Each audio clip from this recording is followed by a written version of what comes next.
In all the years that I have conducted opera, I have always been fascinated with the backstory of each opera. How did the composer come to write the opera, and how was the story chosen? Giuseppe Verdi's La Traviata is such a story. Traviata is the culmination of the story, not the beginning. The story has its origins with the birth of our tragic heroine in 1823, ending in her death in 1847. The best-selling novel based on her life was written in 1848. The hit play was premiered in 1852, and the immortal opera had its premiere in 1853 at the Teatro La Fenice in Venice. Our story begins in Normandy with the birth of Alphonsine Plessis, a peasant girl. She had an incredibly tough life. Her father was so violent towards her mother that she left her daughters and went into hiding. Mother was to die by Alphonsine's 6th birthday. She and her sister were left to fend for themselves. Her father sells her to gypsies by the age of 14. They bring Alphonsine to Paris, where they install her as a shop girl. While in Paris, Alphonsine decides to become a courtesan and quickly pays her way out of servitude to the gypsies. In a short time, at an early age, Alphonsine conquers Paris. She is the most sought-after courtesan and lives a very, very lavish lifestyle. Alphonsine changes her name to Marie Duplessis. She was tall, very thin, with black hair and rosy white complexion. Her head was small and her eyes were long and narrow. Her lips were red as cherries, and she had the most beautiful teeth. She was like a Dresden china figure. In 1844, Alexandre Dumas fils, son of the famous author Alexandre Dumas père, was invited to Marie's salon. The two fell in love in September of 1844. Dumas was far too poor to support her, and by August of 1845, she had quite enough of his jealousy towards those who could. Her next lover would be Franz Liszt. Her brilliant career would not last for long. She did have tuberculosis. By 1846, she knew she was dying. There was nothing that the doctors could do for her. In her last days, none of her clients stepped forward to help ease her pain. Abandoned by all her former lovers and friends, except for her maid Clotilde and her many creditors, she died on February 3rd, 1847. Alexandre Dumas fils, who was still very much in love with her and distraught over her death, wrote a quasi-autobiographical novel on Marie, the Lady of the Camellias. Alphonsine, who changed her name to Marie, would become Marguerite in the novel and eventually Violetta in the opera.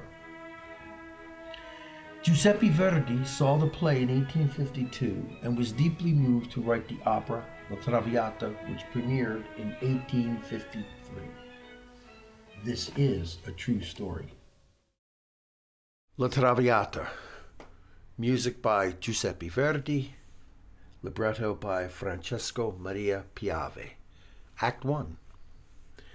Violetta Verdi knows that she will die soon, exhausted by her restless life as a courtesan. At a party, she is introduced to Alfredo Germont, who has been fascinated by her for a long time. Rumor has it that he has been inquiring after her health every day. The guests are amused by this seemingly naive and emotional attitude, and they ask Alfredo to propose a toast. He celebrates true love, and Violetta responds in praise of free love. Libiamo nei lieti calici.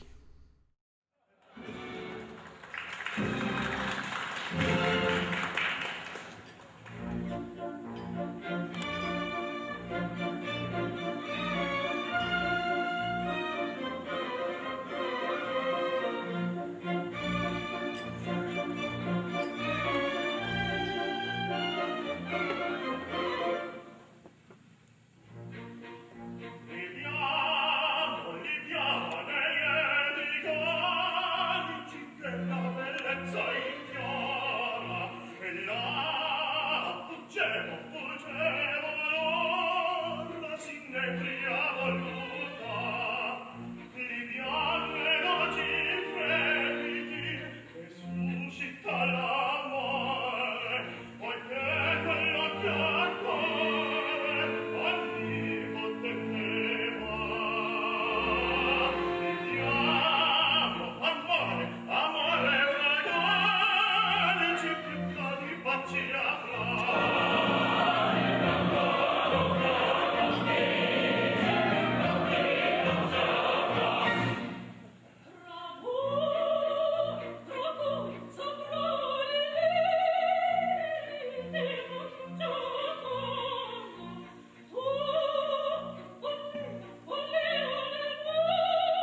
She is touched by his candid manner and honesty.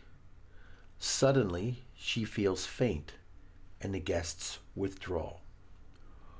Only Alfredo remains behind and declares his love. There is no place for such feelings in her life, Violetta replies. But she gives him a camellia, asking him to return when the flower has faded. Alone, Violetta is torn by conflicting emotions.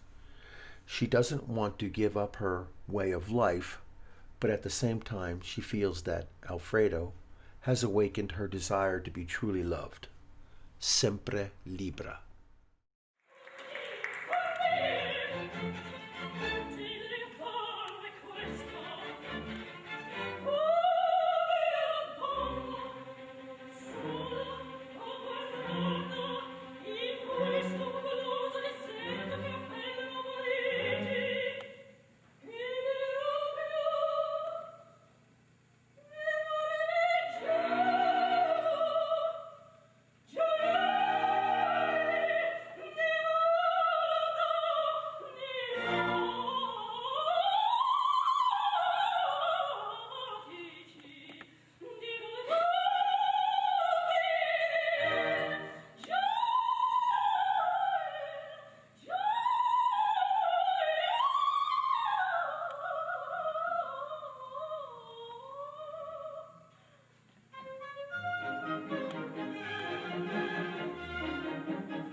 Act 2.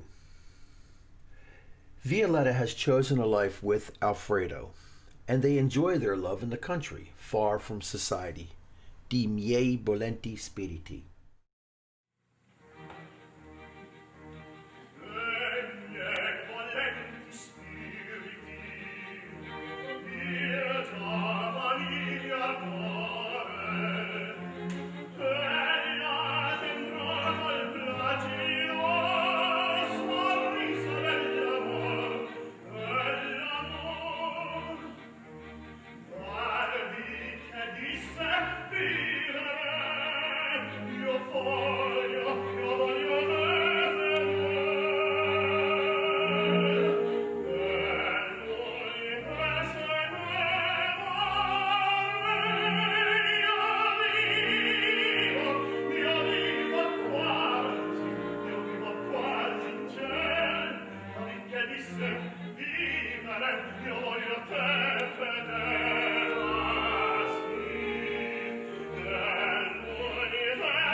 When Alfredo discovers that this is only possible because Violetta has been selling her property, he immediately leaves for Paris to procure money.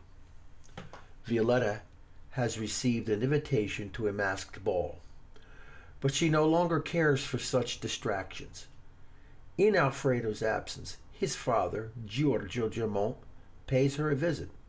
He demands that she separate from his son, as their relationship threatens his daughter's impending marriage. But over the course of their conversation, Germont comes to realize that Violetta is not after his son's money. She is a woman who loves unselfishly. He appeals to Violetta's generosity of spirit and explains that, from a bourgeois point of view, her liaison with Alfredo has no future. Violetta finally agrees to leave Alfredo forever. She accepts the invitation to the ball and writes a goodbye letter to her lover. Alfredo returns and while he is reading the letter, his father appears to console him.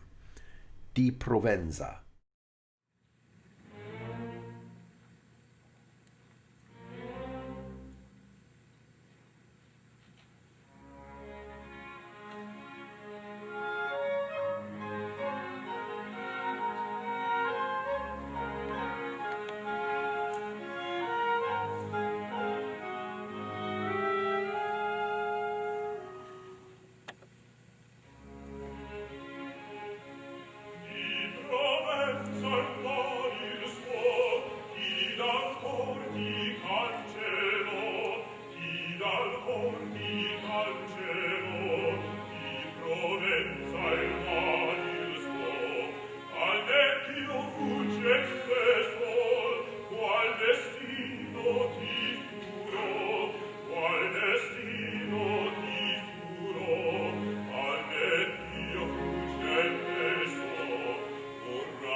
But all the memories of home and a happy family can't prevent the furious and jealous Alfredo from seeking revenge for Violetta's apparent betrayal. At the masked ball, news has spread of Violetta and Alfredo's separation.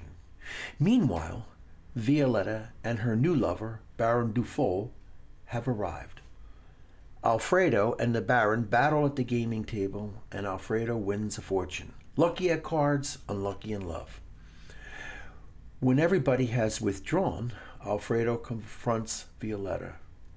Her claims to be truly in love with the Baron. In his rage, Alfredo calls the guests as witnesses and declares that he doesn't owe Violetta anything. He throws his winnings at her. Giorgio Germont, who has witnessed the scene, rebukes his son for his behavior. The Baron challenges his rival to a duel. Di Sprezzo Degno.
Act 3.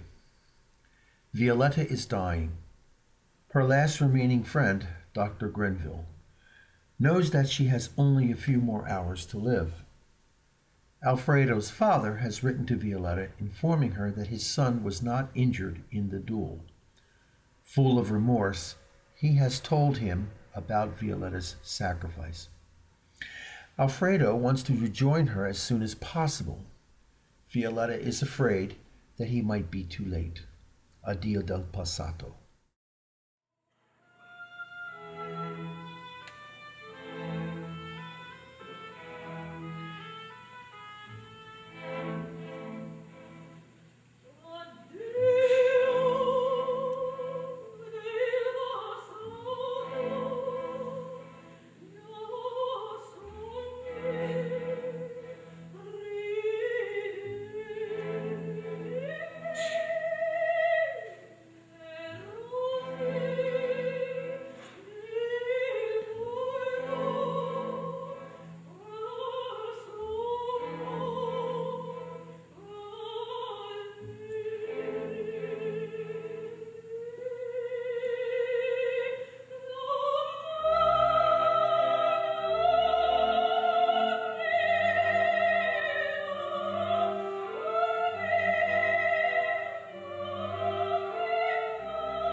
Alfredo does arrive, and the reunion fills Violetta with a final euphoria.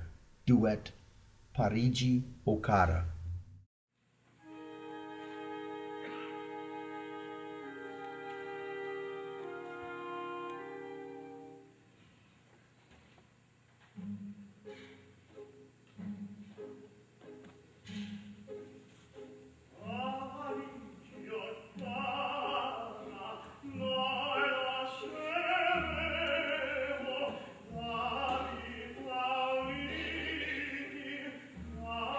Sorry.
Her energy and her exuberant joy of life return.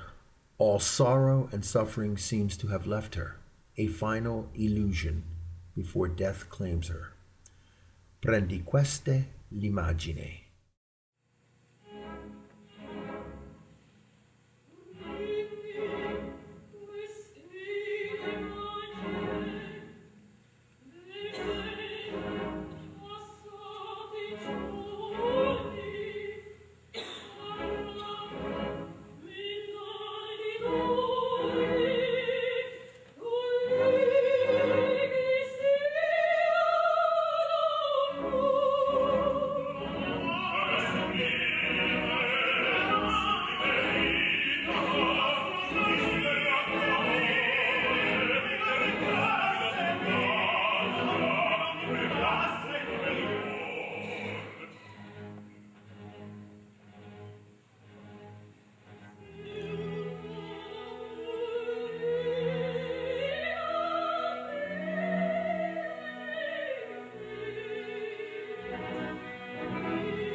This concludes episode 4, Who's Afraid of Opera? Stories, La Traviata.